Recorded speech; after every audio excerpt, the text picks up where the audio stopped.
Hello बच्चों, कैसे हो आप लोग। मैं सुमन मैम। बच्चों, आज हम लोग पत्र लेखन के बारे में पढ़ेंगे। पत्र क्या होता है, कैसे लिखा जाता है, किसको लिखा जाता है, कितने प्रकार का पत्र होता है, उसके बारे में पढ़ेंगे। तो बच्चों, आप लोग अपनी टेक्स्ट बुक व्याकरण की, मैं और मेरा व्याकरण में पत्र लेखन वाला चैप्टर नंबर 28 आप निकाल लीजिएगा और ध्यान से सुनिएगा। पत्र लेखन, लेटर राइटिंग क्या होता है वो हम आपको आज बताएंगे। बच्चों, प्राचीन काल से ही मनुष्य अपने संदेश या भाव दूसरों तक पहुंचाने के लिए पत्र का सहारा लेता आया है। पत्र तो बच्चों प्राचीन काल से लेकर और आज के समय में भी जितना उसका महत्व है कि उसका महत्व कभी कम होने वाला नहीं है। आधुनिक काल में telephone, mobile, fax, email, Facebook, Twitter, Instagram, WhatsApp, Snapchat आदि के आ जाने से इसके प्रयोग में थोड़ी कमी अवश्य आ गई है, परंतु इसका महत्व कम नहीं हुआ है। आज भी हमें विद्यालय से अवकाश लेते समय आवेदन पत्र अथवा किसी समस्या से अवगत कराने के लिए अन्य पत्र की आवश्यकता पड़ती है। तो ये लिखित व स्थायी दस्तावेज होते हैं। बच्चों, ये पत्र जो होते हैं लिखित रूप से स्थायी एक दस्तावेज से कम नहीं होते हैं। स्कूल में आप लोग विद्यार्थी जीवन में तो पत्र लिखने का बहुत ही मौका मिलता है। कभी आपको छुट्टी लेनी है या कुछ लेना है तो आपको हमेशा अपने प्रिंसिपल को या अपनी स्कूल के टीचर को आपको पत्र के द्वारा अवगत कराना पड़ता है। तो बच्चों, पत्र लिखते समय निम्नलिखित बातों का आपको ध्यान रखना चाहिए। पत्र की भाषा सरल व स्पष्ट होनी चाहिए तथा अनावश्यक विस्तार से बचना चाहिए। उसमें टू द पॉइंट, जो आपके पॉइंट जो आपको बताना है वही चीज लिखना चाहिए। आयु व संबंध के अनुकूल शब्दावली का प्रयोग करना चाहिए। आप किस आयु के हैं, कितनी आपकी उम्र है, उसके अनुकूल आपको अपने शब्दों का प्रयोग करना चाहिए। विचारों की क्रमबद्धता का ध्यान रखना चाहिए। आप जो उसमें लिख रहे हैं, आपके विचार एक के बाद एक लिंक उसका टूटना नहीं चाहिए। पत्र का उद्देश्य व विषय वस्तु स्पष्ट होनी चाहिए। पत्र लिखने का क्या उद्देश्य है आपका, उसकी विषय वस्तु क्या है, वो स्पष्ट होना चाहिए। पत्र में उसके सभी अंगों का प्रयोग करना चाहिए। अब बच्चों आगे आ जाओ। पत्र के प्रकार। बच्चों, मूल रूप से पत्र दो प्रकार के होते हैं। कौन कौन से? एक अनौपचारिक पत्र होता है और दूसरा औपचारिक पत्र होता है। अनौपचारिक पत्र बच्चों हम लोग किसको लिखते हैं? ये पत्र अपने निकट संबंधियों अथवा मित्रों को लिखे जाते हैं। इनमें निजी बातों का वर्णन किया जाता है। अपने मित्र को, सहेली को, पापा को, चाचा को, चाची को, बड़े पापा को, किसी संबंधी को, ऐसे हम लिखते हैं। तो इसमें बेटा हम अपने निजी बातों को, क्या हुआ क्या नहीं, ये सारी बातें हम लिख सकते हैं। उसके बाद आता है दूसरा बच्चों औपचारिक पत्र। ये पत्र उन्हें लिखे जाते हैं जिनसे हमारा निजी संबंध नहीं होता है। उनके कई रूप हो सकते हैं, जैसे प्रार्थना पत्र। प्रार्थना पत्र बेटा हम किसको लिखते हैं? प्रधानाचार्य को, अथवा आवेदन के लिए लिखे जाने वाले पत्र प्रार्थना पत्र कहलाते हैं। व्यवसायिक पत्र, ये व्यापारियों, कंपनियों, दुकानदारों, प्रकाशकों आदि को लिखे जाने वाले पत्र होते हैं। इन लोगों से हमारा संबंध नहीं होता है, पर कोई प्रॉब्लम होती है तो उसके लिए हम उनको पत्र लिखते हैं। तीसरा है बच्चों कार्यालयीय पत्र। ये पत्र एक कार्यालय से दूसरे कार्यालय को या किसी व्यक्ति द्वारा सरकारी संस्था, विभाग को या सरकारी अधिकारी द्वारा व्यक्ति विशेष को लिखे जाते हैं। अब बच्चों, पत्र के कौन कौन से अंग होने चाहिए, क्या क्या पत्र में आपको लिखा जाना महत्वपूर्ण होना चाहिए, कौन कौन से पॉइंट होने चाहिए, वो हम आपको बताते हैं। पत्र के निम्नलिखित बच्चों 8 अंग होते हैं। पहला होता है पत्र प्रेषक। प्रेषक का मतलब होता है बच्चों भेजने वाले का पता, स्थान व दिनांक। जो भेजने वाला, जो पत्र लिखता है, उसका पता, स्थान व दिनांक। दूसरा है बच्चों पत्र प्रापक। प्रापक मतलब पाने वाला, जो पत्र जिसको प्राप्त होगा, उसका भी पदनाम व पता। तीसरा है पत्र का विषय क्या होना चाहिए। चौथा संबोधन, अभिवादन, आशीर्वाद। हम संबोधन लिखते हैं ना कि आदरणीय प्रधानाचार्य जी, या मेरे प्रिय भाई, प्रिय बहन, बड़े भैया, आदरणीय भैया, इस तरह से संबोधन।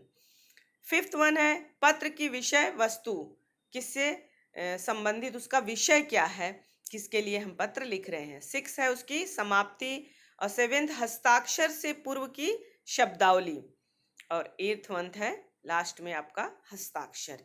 ये पत्र के आवश्यक अंग हो गए हैं बच्चों। अब उसमें हम पहला पत्र, जो अनौपचारिक पत्र का प्रारूप क्या होता है, जैसे हम अपने मित्र को, अपने दोस्त को लिखते हैं, तो उसका प्रारूप क्या होता है। तो सबसे पहले बच्चों, अभी पत्र में एक बदलाव आया है कि राइट साइड में नहीं, लेफ्ट साइड में, दाहिने नहीं बाएं साइड से आपका सारा पता और जो भी है उसमें वो स्टार्ट किया जाता है। लेफ्ट साइड से आप देखिए, जो उसमें चित्र में भी दिख रहा है वो लेफ्ट साइड में ही लिखा हुआ है। तो सबसे पहले बच्चों, अनौपचारिक पत्र में प्रेषक का पता, प्रेषक मतलब भेजने वाले का एड्रेस होना चाहिए, उसका पता, स्थान, और नीचे आ गया बच्चों दिनांक, डेट कौन सी है। फिर संबोधन आप देते हो क्या, उसके बाद संबोधन आता है, आदरणीय, पूजनीय, प्रिय, क्योंकि हम अनौपचारिक पत्र के बारे में पढ़ रहे हैं तो ये आप लिखेंगे। उसके बाद अभिवादन, अभिवादन क्या है, सादर प्रणाम, आदरणीय लिखते हो, आदरणीय पिताजी, सादर प्रणाम। उसके बाद मधुर स्मृतियां आदि जो भी है। अब हम बेटा बच्चों पत्र की स्टार्टिंग करते हैं लिखना। तो एक लाइन आपको छोड़ देना चाहिए, इसमें लिखा हुआ प्रथम अनुच्छेद, द्वितीय अनुच्छेद, तृतीय अनुच्छेद। तो प्रथम अनुच्छेद का मतलब क्या है बच्चों, कि पहला जो पैराग्राफ होगा उसमें कुशल क्षेम, क्या हम पूछते हैं कि मैंने ये पत्र लिखा, आप कैसे हो, घर वाले कैसे हैं, उनको प्रणाम करते हो, उनकी कुशलता की बात पूछते हो। फिर एक पैराग्राफ छोड़ के दूसरे पैराग्राफ में आते हो तो द्वितीय अनुच्छेद होता है, उसमें विषय वस्तु, आपने किसके लिए पत्र लिखा है, किस बात को बताने के लिए पत्र लिखा है, वो विषय वस्तु आपकी होनी चाहिए। तृतीय अनुच्छेद में परिवार के सदस्यों को अभिवादन व समापन। जब हम बेटा पत्र जो है समाप्त करते हैं तो उसमें जितने परिवार के सदस्य हैं उनको, कि मैं उनको प्रणाम बोलता हूँ, उनका ध्यान रखिएगा, उनको अभिवादन और बड़ों को प्यार, ऐसा करके आप उसकी एंडिंग करते हो पत्र की, उसका समापन करते हो। तो तृतीय अनुच्छेद में ये होना चाहिए। फिर हस्ताक्षर से पहले की शब्दावली व हस्ताक्षर, उसके पहले आपका बड़ा बेटा या आपका भाई या आपकी बहन जो भी है वो लिख करके हम अपना हस्ताक्षर करते हैं। ये तो हो गया बच्चों अनौपचारिक पत्र का प्रारूप। अब मैंने उसके बाद टर्न कीजिए, एक अनौपचारिक पत्र का उदाहरण लिया है आपको समझाने के लिए, है इसका उदाहरण, मित्र को सत्संगति का महत्व बताते हुए पत्र लिखिए। मान लीजिए ये क्वेश्चन आपको आया, तो सबसे पहले बेटा आप लोगों को इसमें जो है ये प्रेषक का पता देखिए लिखा हुआ है, D1/74 सत्य मार्ग, चाणक्यपुरी, नई दिल्ली, ये उसका एड्रेस है। दिनांक उसके बाद दिया हुआ है बेटा 6 अगस्त 2000 जो भी है। फिर मित्र को लिखता है, प्रिय मित्र, मित्र को सत्संगत, सत्संगत मतलब अच्छी संगति का महत्व, अच्छे लोगों का साथ करना, उसका महत्व बताते हुए पत्र लिखना है। तो वो लिखता है, प्रिय मित्र अर्पित, मित्र है तो नमस्ते, सप्रेम नमस्ते, प्यार के साथ नमस्ते, ये आपका हुआ। इस तरह से आपने अभिवादन किया। फिर आप उसमें जो है प्रथम अनुच्छेद, तो उसमें ये लिखोगे, मैं यहाँ कुशलता पूर्वक हूँ और ईश्वर से तुम्हारी कुशलता की कामना करता हूँ। मित्र, कल तुम्हें चाचा जी का पत्र मिला और यह पढ़कर बहुत दुख हुआ कि कुछ गलत मित्रों की संगति में रहकर तुम अपने भविष्य के साथ खिलवाड़ कर रहे हो। तुम्हें याद होगा कि तुम्हारे दादा ने एक बार स्वाति नक्षत्र में बरसने वाले पानी की बूंद का उदाहरण देकर हमें कितनी अच्छी तरह से संगति के महत्व के बारे में समझाया था। जीवन में कदम कदम पर मित्रों की आवश्यकता पड़ती है। एक सच्चा और अच्छा मित्र ईश्वर द्वारा दिए गए अमूल्य वरदान के समान होता है। बच्चों, ये प्रथम अनुच्छेद हो गया। फिर द्वितीय अनुच्छेद में क्या आएगा, हमारे जीवन के ये वर्ष बहुत ही महत्वपूर्ण है, समय तथा अवसर किसी भी की प्रतीक्षा नहीं करते। आज यदि गलत मित्रों की संगत में तुम अपना समय गवा दोगे तो बाद में सिवाय पछताने के कुछ हाथ नहीं आएगा। आदित्य, तुम अपने सामर्थ्य को पहचानो। चाचा चाची ने तुम्हें लेकर न जाने कितने सपने संजोए हैं। तुम्हें उन्हें पूरा करना तुम्हारा कर्तव्य है। बच्चों, ये तृतीय अनुच्छेद में क्या आ गया? आशा करता हूं कि मेरी बातों को गंभीरता से लोगे और ऐसे मित्रों की संगति में रहोगे जो जीवन मार्ग पर आगे बढ़ने में तुम्हारी मदद कर सके। चाचा चाची को मेरा प्रणाम। देखो बच्चों, पत्र की एंडिंग, समापन कैसे हो रहा है तृतीय अनुच्छेद में, इस तरह से आपको लिखना है। फिर जो उसके पूर्व का हस्ताक्षर क्या होगा शब्दावली? तुम्हारा मित्र आदित्य अंशुल। बच्चों, ये हो गया आपका अनौपचारिक पत्र का उदाहरण। इस तरह से आपको लिखना है। बच्चों, द्वितीय आता है औपचारिक पत्र का प्रारूप। उसमें आता है बेटा, औपचारिक पत्र में जो फॉर्मल लेटर होता है उसमें होता है बेटा प्रेषक का पता। प्रेषक मतलब भेजने वाले का पता होता है। फिर उसके बाद दिनांक आता है। फिर इसमें देखो बेटा दिया है औपचारिक पत्र में पत्र प्रापक अधिकारी का पद व नाम, क्योंकि आप उनको जानते नहीं हो तो उसमें प्रापक जो प्राप्त करने वाला है बेटा, पाने वाला है, उसका भी पदनाम आपको अभी मैं उदाहरण देकर के आपको समझाऊंगी कि इसमें प्रश्न में ही लिखा रहता है कि किसको आपको पत्र लिखना है, उसके हिसाब से उस प्राप्त करने वाले अधिकारी का पद व नाम आपको लिखना होता है। फिर बेटा इसमें औपचारिक पत्र में विषय लिखना कंपलसरी होता है। बोर्ड में आपके इसके मार्क्स होते हैं। अनौपचारिक पत्र में विषय लिखना जरूरी नहीं है, लेकिन औपचारिक पत्र में आपको विषय लिखना पड़ता है। उसके बाद संबोधन बच्चों, फिर विषय वस्तु क्या होना चाहिए, इसमें भी उसी तरह है। प्रथम अनुच्छेद अपनी समस्या का विवरण, द्वितीय अनुच्छेद अधिकारी से अपेक्षा क्या होती है, और तृतीय उसका समापन होता है। फिर हस्ताक्षर से पूर्व की शब्दावली व हस्ताक्षर व नाम, ये इस तरह से होता है। अब इसका उदाहरण आप देख लीजिए कि कैसे आपको लिखना है। अनौपचारिक और औपचारिक में थोड़े अंतर होते हैं। इसका उदाहरण है, प्रधानाचार्य को बस चालक द्वारा बस तेज चलाने व ठीक समय पर स्टॉप पर न पहुंचने की शिकायत करते हुए पत्र आपको बच्चों लिखना है अपने प्रधानाचार्य को, कि बस चलाने वाला जो ड्राइवर है वो बहुत तेज बस चलाता है और हमारे स्टॉप पे वो टाइम से आता भी नहीं है। इसकी शिकायत करते हुए आपको प्रधानाचार्य जी को अपने प्रिंसिपल को पत्र लिखना है। तो सबसे पहले बेटा आपने उसमें किसका हमने बताया था आपको, प्रेषक का पता। तो देखो लिखा हुआ है उसमें 37 वसंत लोक, वसंत विहार, नई दिल्ली, ये आपका एड्रेस हो गया। अब है इसमें फिर आपने लिख दिया दिनांक 17 अक्टूबर 2020 या 19 जो भी है चल रहा है।